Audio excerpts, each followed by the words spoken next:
तो सिविक्स का chapter 2 what is democracy Y democracy हम लोग इसी से स्टार्ट करेंगे। सीबीएसई के सिलेबस के हिसाब से व्हाट इज़ डेमोक्रेसी और वाई डेमोक्रेसी चैप्टर ही हम लोग का फर्स्ट चैप्टर होगा, या फिर बोले हम लोग इससे सिलेबस से स्टार्ट करेंगे। बोल रहा है why what is democracy Y democracy, democracy क्या है और डेमोक्रेसी क्यों है।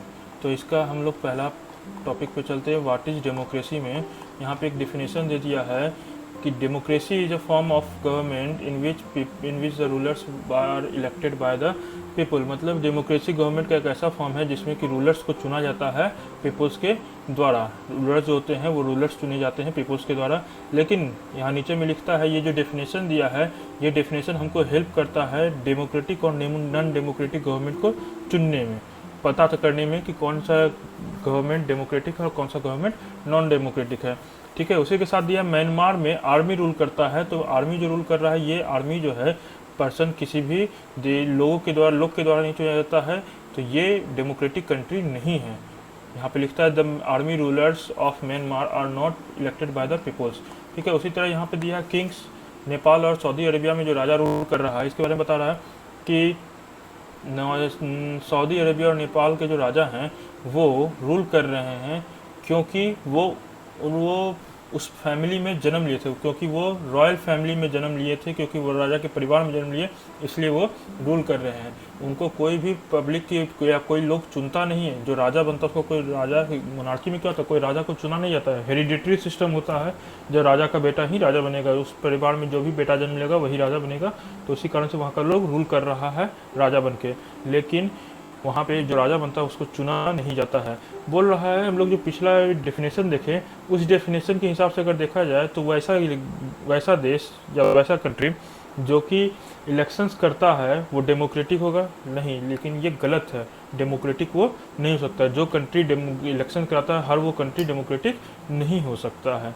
आगे बढ़ते हैं तो इसमें दिया है ये वाले पैराग्राफ में कि हम लोग कैसे पता करेंगे। हम लोग के लिए बहुत ज़रूरी है कि ध्यानपूर्वक, ध्यान से समझते हुए, हर एक बात को जानते हुए, परखते हुए कि गवर्नमेंट, डेमोक्रेटिक गवर्नमेंट और नॉन डेमोक्रेटिक गवर्नमेंट के बीच का डेफिनेशन समझ पाएँ। और इसके लिए हम लोग को क्या चीज़ लेना पड़ेगा, the feature of democratic government. हम लोग को फीचर जानना होगा डेमोक्रेटिक गवर्नमेंट का फीचर क्या है। तो यहाँ पे पहला फीचर दिया है major decisions by elected leaders.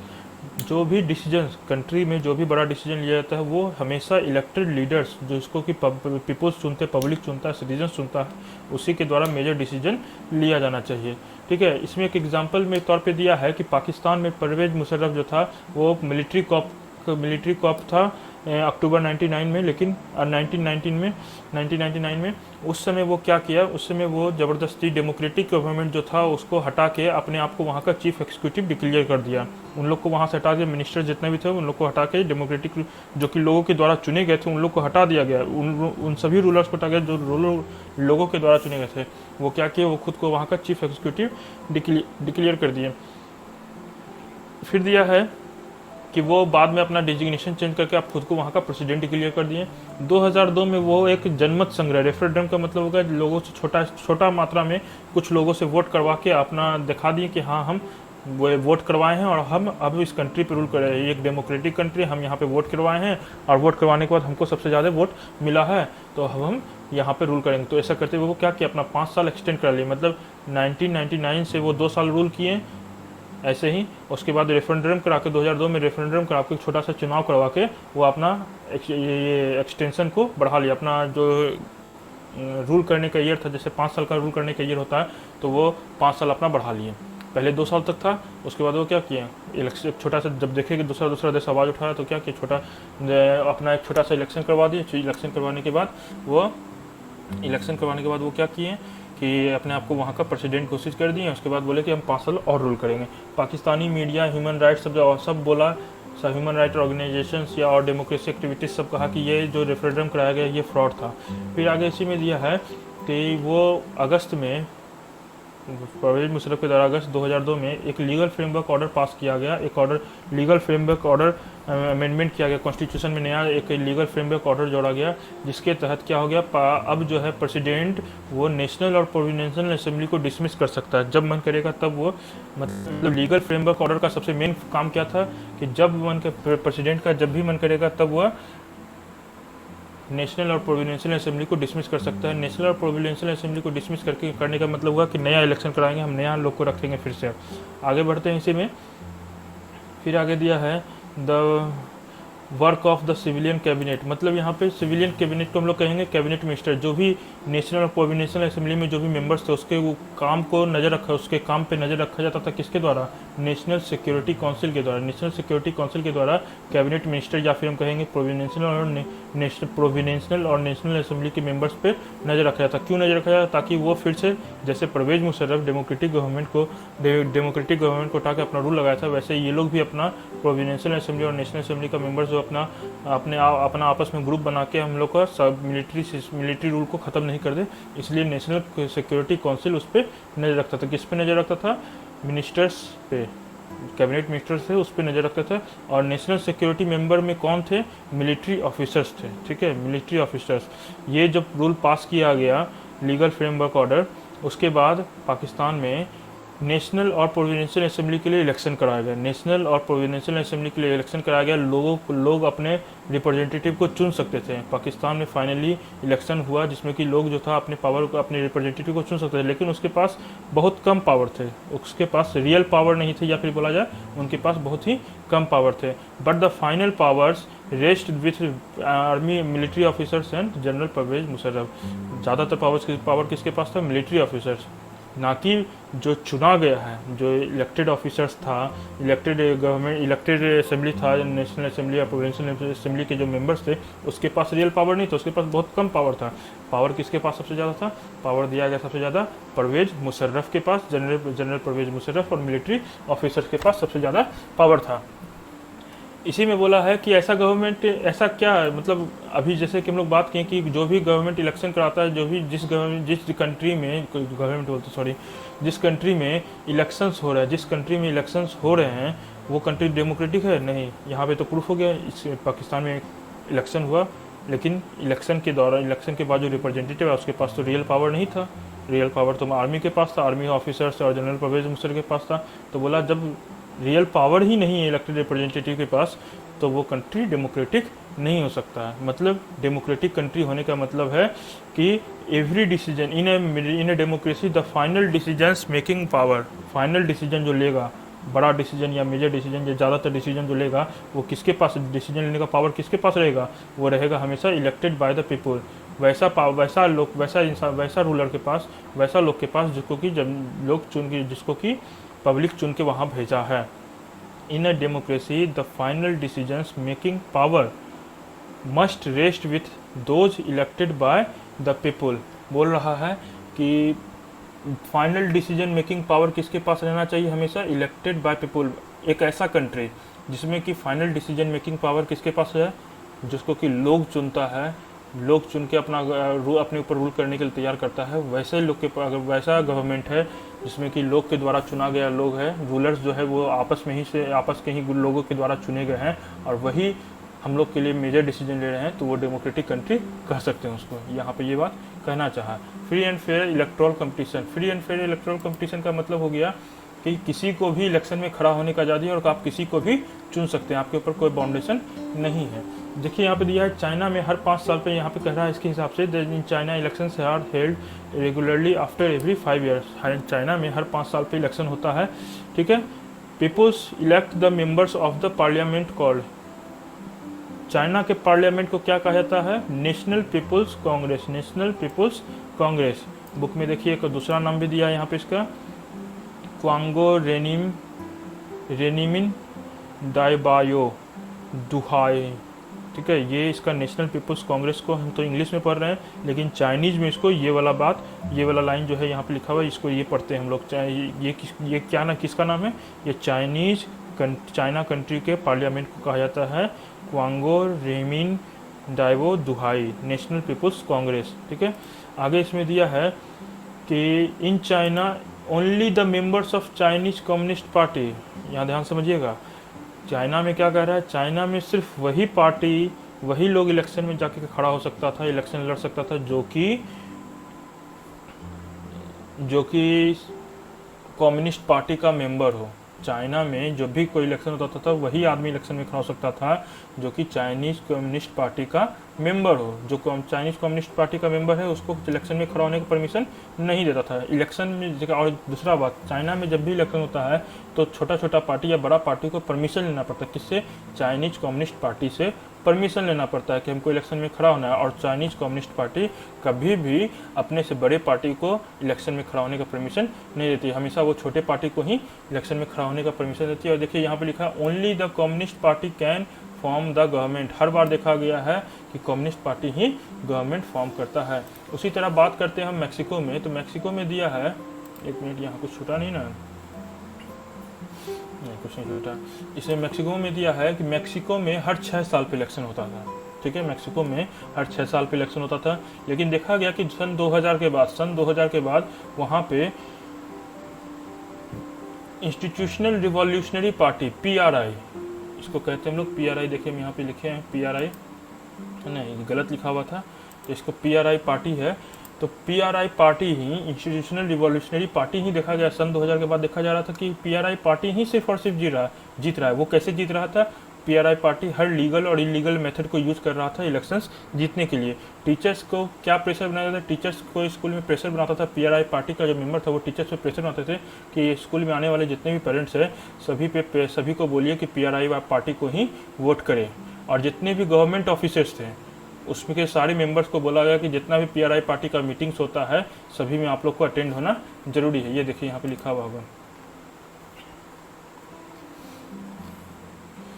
यहाँ दिया हुआ है all those who were employed in government offices had to attend party meetings. PRI party का जब भी मीटिंग होगा तो उसमें उसको आना पड़ेगा। साथ में मीडिया पे भी, मीडिया के बारे में क्या दिया था? मीडिया जो था इसमें रूलिंग पार्टी जो PRI पार्टी था उस पर ध्यान नहीं देता था, उस पर उसका कितना भी गलती होता था कुछ नहीं बोलता था। लेकिन अपोजिशन पार्टी छोटा सा भी गलती करता था तो मीडिया बोलना शुरू कर देता था। ठीक है, उसी के बाद साथ में दिया है कि वो अपने जो अपोजिशन पार्टी था उसको तरह तरह से हरास करता था, तरह तरह से परेशान करता था इलेक्शन में कि इलेक्शन ना जीत पाए। उसके साथ में वो फुल इलीगल तरीका अपना लेता था कभी कभी तो, कि हाँ अपोजिशन को जीतने ही नहीं देना है। और अपने लिए, अपने पार्टी के कैंपेनिंग में, मतलब चुनाव प्रचार पे वो बहुत ज़्यादा पैसा खर्च करता था। उसके पास जो था, जहाँ लिखता है large sum were spent on campaigning for PRI candidates. PRI के पार्टी के जो कैंडिडेट्स होते थे वो अपने कैंपेनिंग में, इलेक्शन कैंपेन मतलब चुनाव प्रचार में के लिए वो बहुत ज़्यादा पैसा खर्च करते थे। यहाँ पे लिखता है democracy must be based on free and fair election where those currently in power have a fair chance to losing the election.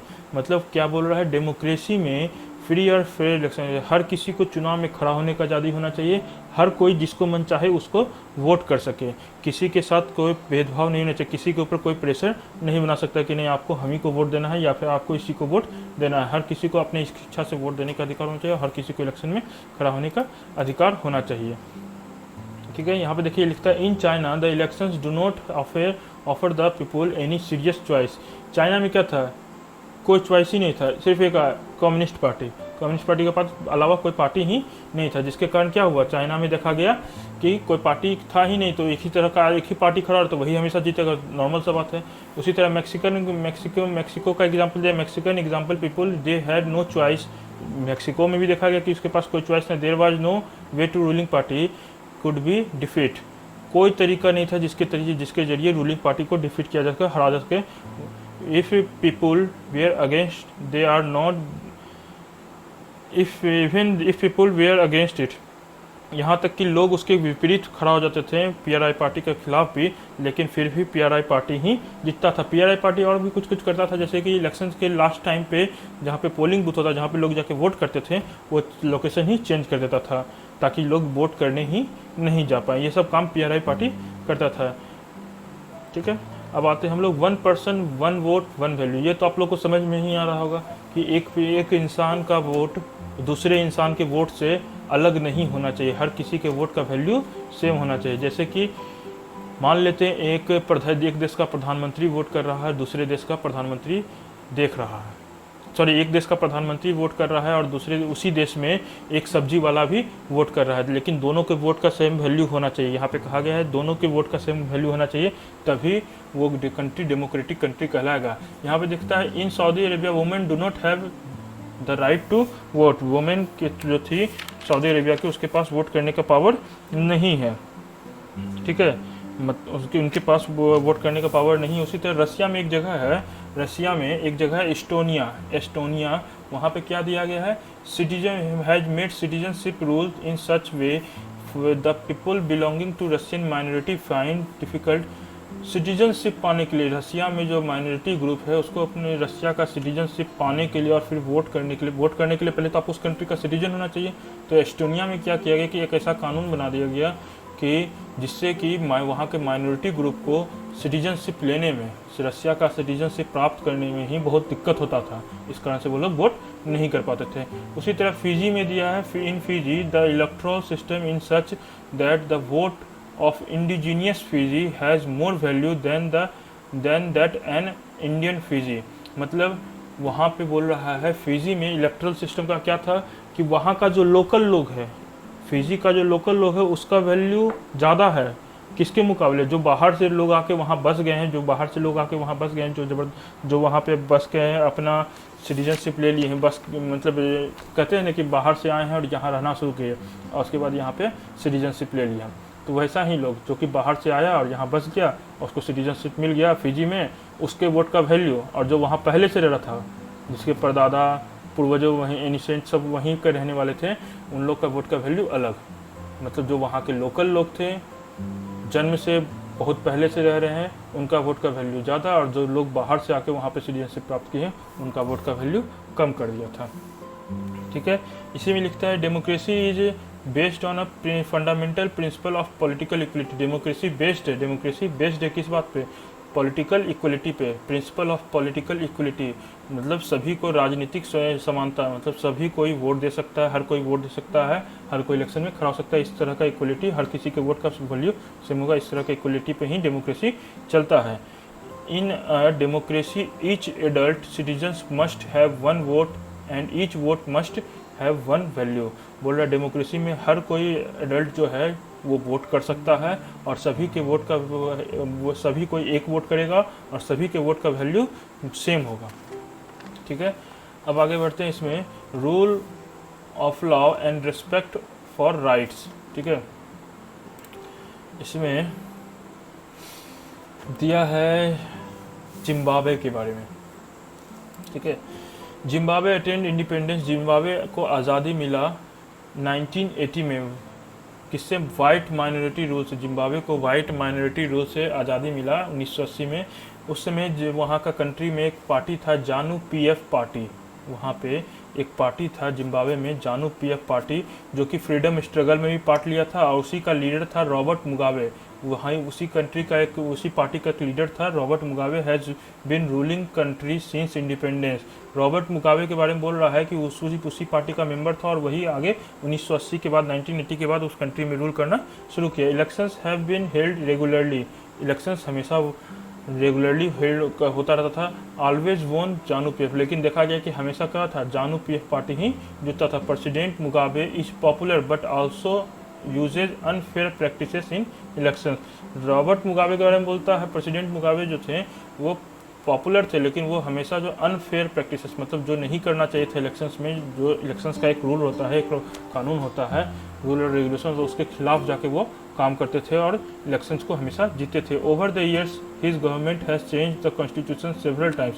बोला जब तक वो रूल किया उसके गवर्नमेंट में बहुत बार कॉन्स्टिट्यूशन चेंज किया गया, हर बार कॉन्स्टिट्यूशन चेंज करके क्या किया गया, प्रेसिडेंट के पावर को बढ़ाया गया और उसके अकाउंटेबिलिटी को कम किया गया। मतलब वो किसी को जवाब नहीं देगा, प्रेसिडेंट किसी को कोई क्वेश्चन प्रेसिडेंट से नहीं पूछ सकता, वो किसी को कोई जवाब नहीं देगा और उसके बाद वो कॉन्स्टिट्यूशन में चेंज कर करके वो अपना पावर बढ़ाता चला गया। Opposition party workers are harassed and their meeting disturbed. ये क्या करता था, अपोजिशन पार्टी का जब भी कोई मीटिंग होता था तो उसको डिस्टर्ब करता था। Public protest and demonstration against the government are declared illegal. क्या कर दिया, डिक्लेयर लॉ बना दिया कि कोई भी प्रोटेस्ट, पब्लिक प्रोटेस्ट या डेमोन्स्ट्रेशन होगा जो कि गवर्नमेंट के खिलाफ होगा वो इलीगल होगा। अगर आप ऐसा करते हैं तो आप जेल जाइएगा। Television and radio are controlled by the government, television और रेडियो पर भी गवर्नमेंट अपना कंट्रोल बना रखा था। Given only ruling party visions, वो रेडियो और टेलीविज़न क्या होता था, सिर्फ और सिर्फ रूलिंग पार्टी का ही विजन को, मतलब वो उसी के बारे में प्रचार प्रसार किया जाता है। There are independent newspaper but the government harass those journalist who go against it, कुछ इंडिपेंडेंट न्यूज़पेपर भी थे, लेकिन वो अगर कुछ भी गवर्नमेंट के खिलाफ लिखते थे या छापते थे तो उनको हरास किया जाता था। ठीक है, जर्नलिस्ट जो होते थे उनको हरास किया जाता था। The government has ignored some court judgments that went against it and has pressured the जज, यहाँ पे गवर्नमेंट क्या किया, जो कोर्ट कुछ ऑर्डर सुनाया उसके खिलाफ में, कोर्ट जो था रूलिंग पार्टी या फिर हम कहेंगे जानू पीएफ पार्टी या फिर रॉबर्ट मुगाबे के खिलाफ कुछ अगेंस्ट कुछ डिसीजंस दिया, लेकिन रॉबर्ट मुगाबे उस बात को नहीं माना, उल्टा वो जज पे ही प्रेशर बना देता था कि आपको हटा देंगे, आपको नौकरी से हटवा देंगे, इस तरह का प्रेशर वो बनाते रहता था। Popular government can be undemocratic, popular governments can be undemocratic, popular leaders can be autocratic. Popular government जरूरी नहीं कि हमेशा डेमोक्रेटिक हो, वो अनडेमोक्रेटिक भी हो सकता है। पॉपुलर लीडर भी ऑटोक्रेटिक हो सकता है। ऑटोक्रेटिक का मतलब वो उसके मन में जो आएगा वो कर देगा, वो किसी को जवाब नहीं देगा। This is required that the state should respect some basic right of the citizen, state को क्या करना चाहिए, कुछ बेसिक राइट तय करना चाहिए। इसके लिए क्या करना चाहिए, स्टेट को कुछ बेसिक राइट तय करना चाहिए सिटीजन्स के लिए, जैसे कि they should be free to think, हर कोई अपना सोच सकता है, फ्री है थिंक, अपना ओपिनियन रख सकता है, अपना एक्सप्रेशन को तरह तरह से पब्लिक में बाहर व्यक्त कर सकता है, पब्लिक में एसोसिएशन अपना ग्रुप बना सकता है, प्रोटेस्ट कर सकता है, किसी भी पॉलिटिकल एक्शन में भाग ले सकता है। ये सब उसको सिटीजन्स को राइट मिलना चाहिए, ये सब सिटीजन्स को राइट मिलना चाहिए। उसके बाद आगे दिया है कि every one should be equal in the eyes of law, every one should be equal in the eyes of law, मतलब क्या हो गया कि हर कोई कानून के नज़र में बराबर होगा। यहाँ पे क्या था, यहाँ पे जजमेंट दे रहा है कोर्ट में, जज जो है जजमेंट दे रहा है, डिसीजन दे रहा है कि गलत कर रहे हैं, आपको सज़ा दिया जाएगा, आपको ये सज़ा दिया था, लेकिन कोई मान नहीं रहा था। तो ये यही बोल रहा है कि हर किसी को कानून की नज़र में बराबर होना चाहिए। These rights must be protected by an independent judiciary whose order obeyed by everyone, बोल रहा है कि ये जो राइट्स दिया जा रहा है ये प्रोटेक्ट करना चाहिए इंडिपेंडेंट जुडिशरी, मतलब एक ऐसे जुडिशरी के द्वारा इसको प्रोटेक्ट करना चाहिए जो कि आज़ाद हो, जिसके ऊपर ना एक्सिक्यूटिव प्रेशर बना सके, जिसके ऊपर ना लेजिस्लेटिव प्रेशर बना सके। एक ऐसा जुडिशरी जो होगा इंडिपेंडेंट जुडिशरी, वो आपके जो भी सिटीजन्स को राइट्स दिया जाएगा उसको प्रोटेक्ट करता है। कैसे हम लोग कहते हैं इंडिया में हम लोग के फंडामेंटल राइट्स को प्रोटेक्ट करता है supreme court. Supreme court is a independent judiciary system, क्या है वो तो आज़ाद है, ऐसा तो नहीं है सुप्रीम कोर्ट के जज को प्रधानमंत्री, राष्ट्रपति या फिर कोई बोलेगा कि नहीं आपको हम हटा देते हैं आपके पोस्ट से, उसको उसके पोस्ट से हटाना बहुत मुश्किल है। तो इसलिए वो इंडिपेंडेंट हुआ, वो बिना डरे अपना काम कर सकता है। ऐसा ही एक जुडिशरी होना चाहिए जो कि सभी के फंडामेंटल राइट्स को प्रोटेक्ट करेगा। ठीक है, rules of law and respect for rights, rules of law and respect for rights का अब इसमें एक बेसिक चीज़ हम बता देते हैं। बेसिक चीज़ क्या कहा है इसमें कि डेमोक्रेटिक गवर्नमेंट में हर किसी के पास, यहाँ लिखता है democratic government rules within the limits set by constitutional law. Democratic government जो है रूल करेगा, डेमोक्रेटिक गवर्नमेंट को भी रूल करने के लिए लॉ होना चाहिए। डेमोक्रेटिक गवर्नमेंट ऐसा नहीं है कि गवर्नमेंट है तो आप कुछ भी कीजिएगा, उसके लिए भी कॉन्स्टिट्यूशन में एक कानून बनना चाहिए कि हाँ आपका पावर इतना ही है, आपका पावर इतना दूर तक लिमिट है, आप इससे ज़्यादा काम नहीं कर सकते। और सिटीजन्स को ये सब राइट्स मिला हुआ है, उसका रक्षा करने का, उसका प्रोटेक्ट करने का काम कोर्ट को, जुडिशरी को देना चाहिए। आगे दिया है constitution law and citizens rights, the government must function with basic rules of the constitution and citizens right। Government must भी function on basic rule, government को रूल चलाने के लिए कुछ बेसिक रूल होना चाहिए। ऐसा नहीं कि गवर्नमेंट को जो मन में आएगा वो करेगा।